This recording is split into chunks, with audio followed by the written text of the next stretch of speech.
kayong nag-adjourn ng 3 araw bago absent kayo. Binoykot yun ako. Hindi ba nung nag-walkout sila, sabi nila, hindi walkout yun. Oh. It was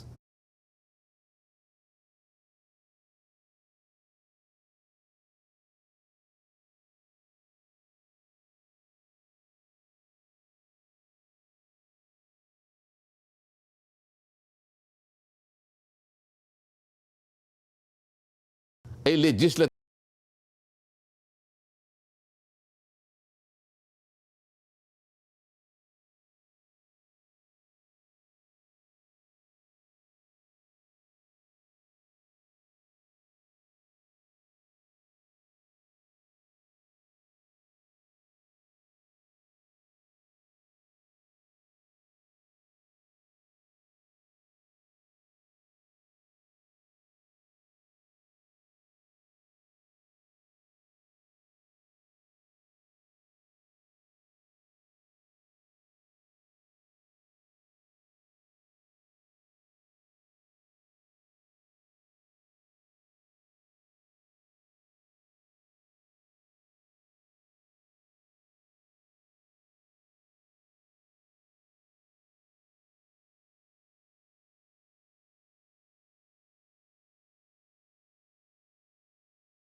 strategy. Strategy. Tuwan-tuwa nga sila doon, Sen. Naisahan daw nila kayo doon, eh. Naisan daw kami. Oho.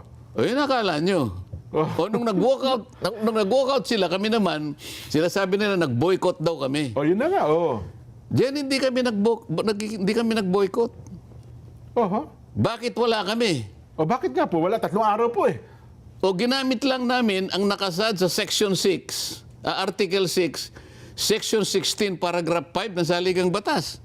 Oho. Ano po nakalagay, Sen? O, basahin natin. Sige po.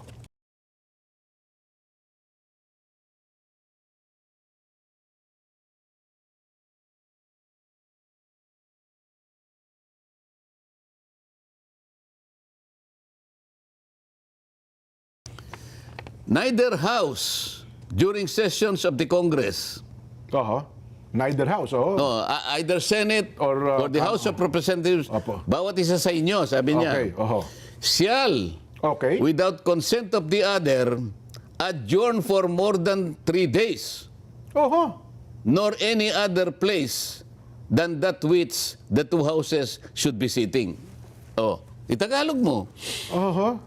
Walang isa sa inyong dalawa nang walang consent yung isa Oo. ang Mag-a-adjourn. mag-adjourn Oo. ng higit sa 3 araw. Ginawa ba namin nag-adjourn ng higit sa 3 araw? Hindi po, eksaktong 3 araw. O eksaktong 3 araw. Anong ginawa namin? Ginagamit lang namin ang nakasaad sa Saligang Batas as a legislative strategy. Alam mo kung bakit? Opo. Kung nandun kami noong June 1, June 2 o June 3, nakuha nila kagad ang mga committees na ilugso nila si Alan Peter Cayetano at Senate. Nakuha nila yung blue ribbon, hindi na natuloy yung June 4. Ayun pala talaga ang target nila. Kaya ang sabi ko, Jen, ang pinakamahalagang salita ngayon, katotohanan. Ayaw nilang matuloy ng kahit sa anong paraan yung June 4, 2026 sapagkat marami ng katotohanan ang lalabas doon. Hindi pa yung ganap, ngunit malaking bagay sa tinatawag nating katotohanan ang unti-unti nang lilitaw. So kung ang mangyari pala, Sen, hindi man nila makuha ang Senate President, magdideklara sila ng all committee chairmans vacant, makukuha nila ang Blue Ribbon Committee. Isa lang ang dumating sa amin doon, makukuha na nila eh. Yun Hindi, pala. isa lang ang dumating sa amin, mailulugso na nila si Alan Peter. Kasi 13 eh. Opo. Naalala mo, 12 sila dahil dumating na nga yung isa sa kanila. Nawala na isa sa amin, di ba? Opo, Dumalo na doon sa kabila eh. Doon sa 13, doon sa June 3 na dumating June yun. 3, opo, Doon sa sa June 3. dati, naninimbang pa siya eh. June 1, June 2, ganun pero ba? Ganun ba? dahil alam na namin yun, kahit hindi dumating si Senator Cheese, kahit ako lang ang dumating doon, dahil 12 sila, magiging 13, di ba? Oo nga po. Dahil ang kailangan natin, alalahanin mo, dinidiscuss natin, the magic word is 13. 13, opo. So, isa man lang sa amin ang dumating doon. Isa man sa Ako, grupo ninyo. O si Sino Senador Bongo, Oho. si Senador Robin, Lahat ng kasama ko, isa man lang ang dumating doon. Tapos kami. Ang pinaka-importante ron, yung Blue Ribbon Committee, makukuha nila, kagaya ng ginawa nila ngayon, na nagkunwa silang nakuha na nila kahit 12 lang sila. Oho. Kasi At bigla na siyang naglagay na siya na raw ang BRC chairman ngayon at siya raw ay gagawa na ng pagdinig sa Lunes. Sa Lunes. Ewan ko anong klaseng pagdinig ang gagawin ng isang illegal na chairman at illegal na pag-take over ng komite. Kasi kung magiging 13, magkakaroon ng quorum eh. Magkakaroon ng quorum. Oo, tapos kung siyempre, kasi boboto sa kanila, mas marami, talo nga kayo kahit na meron lang isang, oo nga. At meron pa akong naulinigan at palagay ko tama yon. Ginaganyak si Senate President Alan Oo. na kung gusto mo kanya yung i-open mo lang, yung nakaupo ka lang doon. Pagkatapos umalis ka na. Mag-open lang na session, oo. O, hindi pang 13 siya. Oo nga, no. So, akala ba nila hindi namin alam ang kanilang gagawin? Oo nga, no. Kaya yung strategy na yon, na alam ko, yung sumulat sa saligang batas, nahulaan niya na noong June 3, 2026, maaari namin gamitin. Oo. Isipin mo yung saligang batas kung sino man ang may kagagawan nitong Article 6, Section 16, Paragraph 5, napursin niya na in 1987, nagagamitin namin na cover ito, constitutional cover, para lang yung katotohanan ay matuloy noong June 4.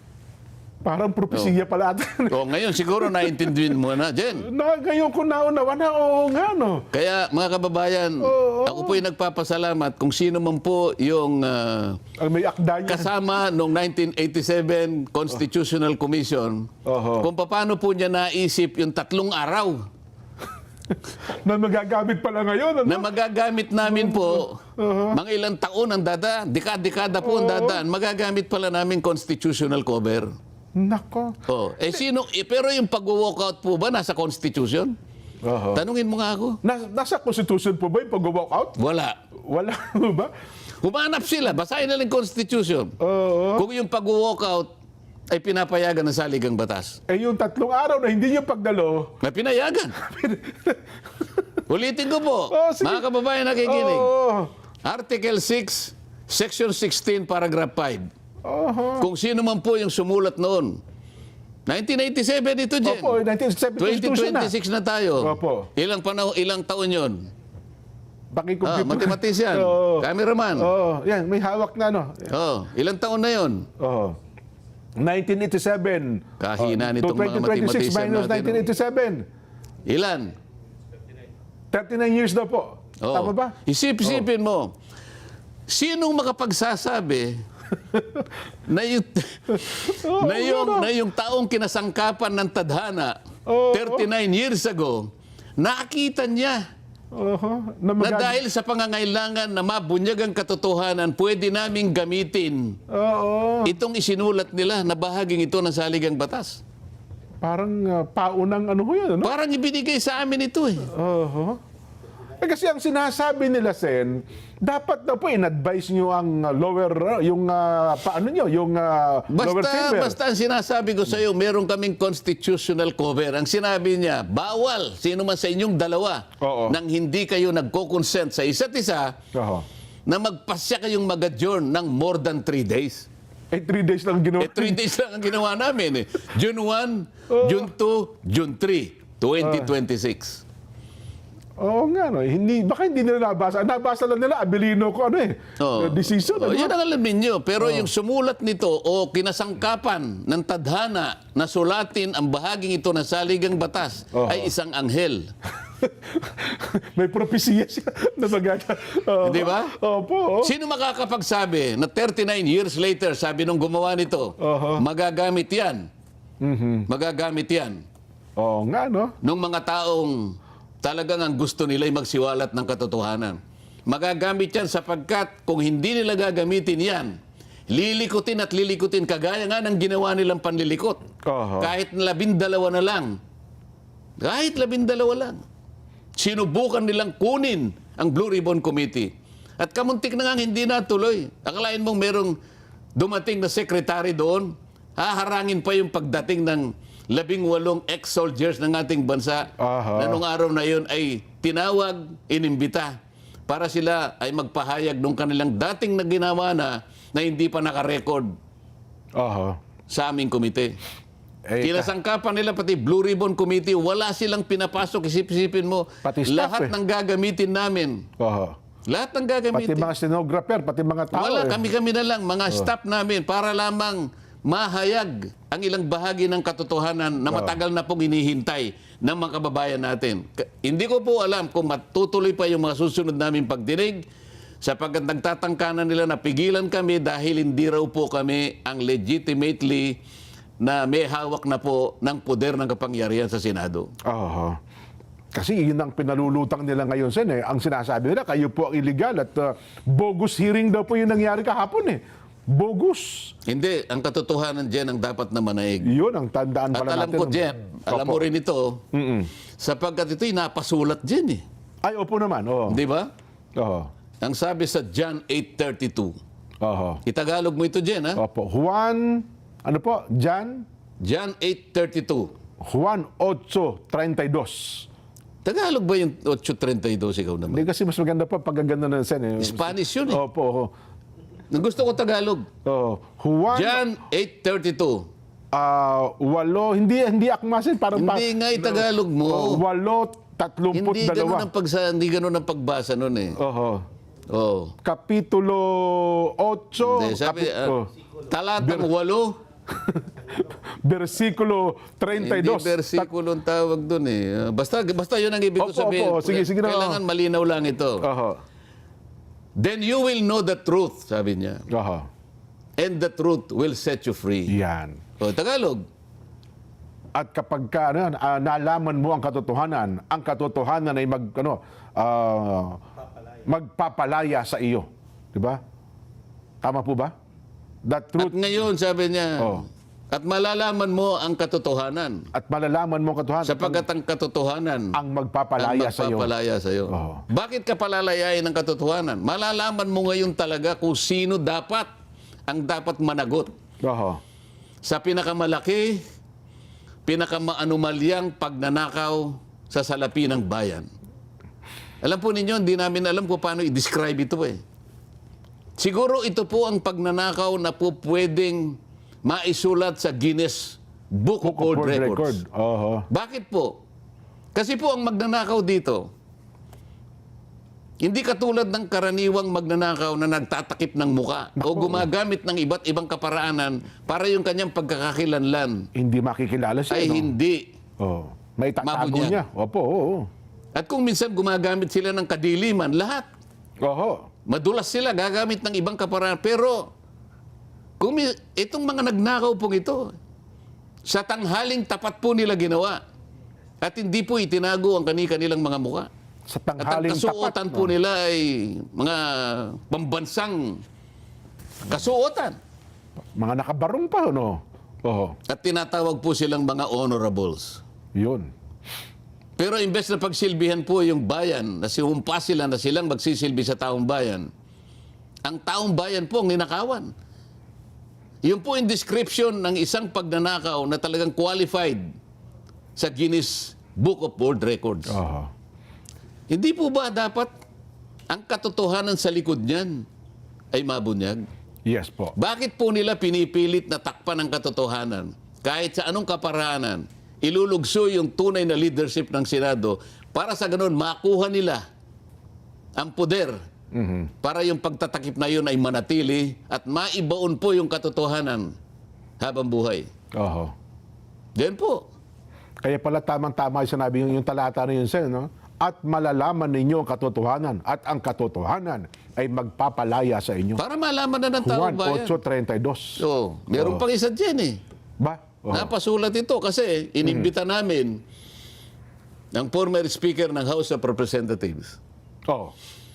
Wala po. Sumagot ang House leadership. Kasi pangkaraniwan, ang imbitasyon ay ibinibigay sa leadership ng House. As a Speaker of the House. Oo, Opo. Yun ba yun?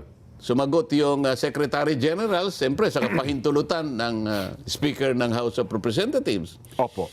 At ang sinabi nila ay tayo po ay napapailalim sa isang interparliamentary courtesy. Hindi po namin pwedeng idinidecline po namin ang imbitasyon niyo. At tinatanggihan pa rin nila.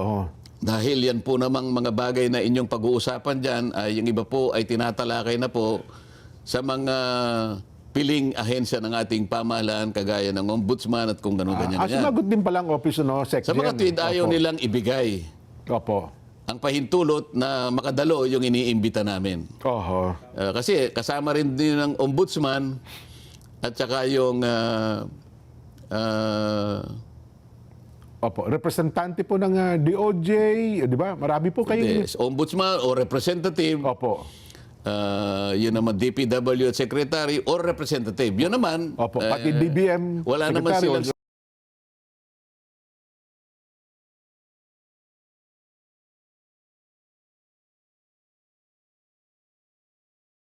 sabi, basta na hindi na lang sila dumating. Ang sinasabi ko lang na nag-decline ay yung House of Representatives dahil nga doon sa ganong sa ganong kadahilanan. Ang masasabi ko lang, nung una kasi ganun din ang ginawa nila nung panahon na ang chairman ay si Ping Lacson dahil daw meron ng ICI noon na nabuog naman. Ganun din ang bali pangangatwiran na ginawa. Eh sabi ko naman, paano hindi natin iimbitahan sa sarili ko lang namang ano ito? Yung sulat kasi dyan, hindi naman naka-address sa akin. Naka-address sa chairman ng Blue Ribbon